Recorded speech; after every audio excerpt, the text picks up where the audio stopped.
Greetings, I'm Sushrut, cataract surgeon at Vijaya Nethralaya and 𝗡𝗴𝗿𝗆 Institute of Medical Sciences, Bangalore, India. In this 4-minute video, I'm presenting management of a subluxated cataract. You can see this is a subluxation from 6 to 11 o'clock meridian with surgeon based at 12 o'clock. Hoffman's pockets are made at 9 o'clock meridian. A valve incision is made at 12 o'clock. The anterior lens capsule was stained and a flap was reflected with a bent 26 gauge needle. Then we introduced the bimanual instruments for rhexis making. Flat form with the groove on its distal tip always engages the flap from below and acts like a platform, and the rhexis hook, which is a shortened 𝗙nski hook whose distal tip fits into the groove over the platform. Now the flap is engaged near the shearing margin and pulled for desired shearing. You may have to re-engage several times. The instruments are exchanged between hands once the flap cannot proceed beyond the reach of the platform. The instruments are exchanged and reintroduced. Flat form engaging the flap from below and rhexis hook engaging the flap from above. The flap is caught and the rhexis proceeds. The flap is re-engaged if needed and the CCC is completed. Once the rhexis is complete, we can prepare inserting the Cionni ring after careful hydrodissection. A 10 prolene suture straight needle is passed through the Hoffman's pocket behind the iris and made to appear in front of the lens back complex by careful indentation of the lens and correct orientation of the needle.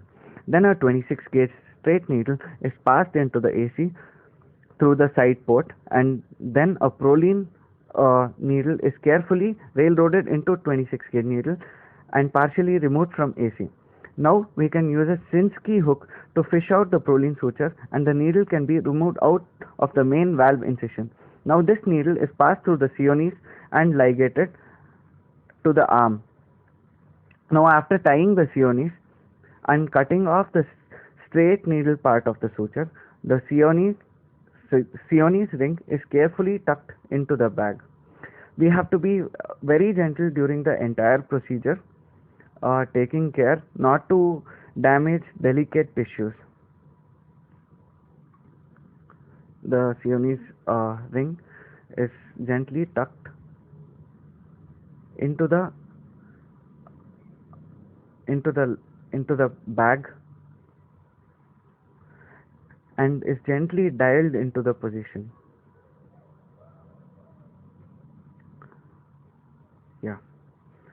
Now the Cionni is gently dialed into the position and the suture is pulled to place the bag in the right position, and a couple of bites are passed through the sclera, so even tying knots can be avoided this way.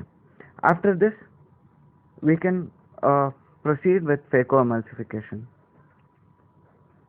Very gently we can bury into the nucleus, and the cataractous lens is broken into very small fragments. These small fragments can be aspirated very slowly, making more room for manipulation.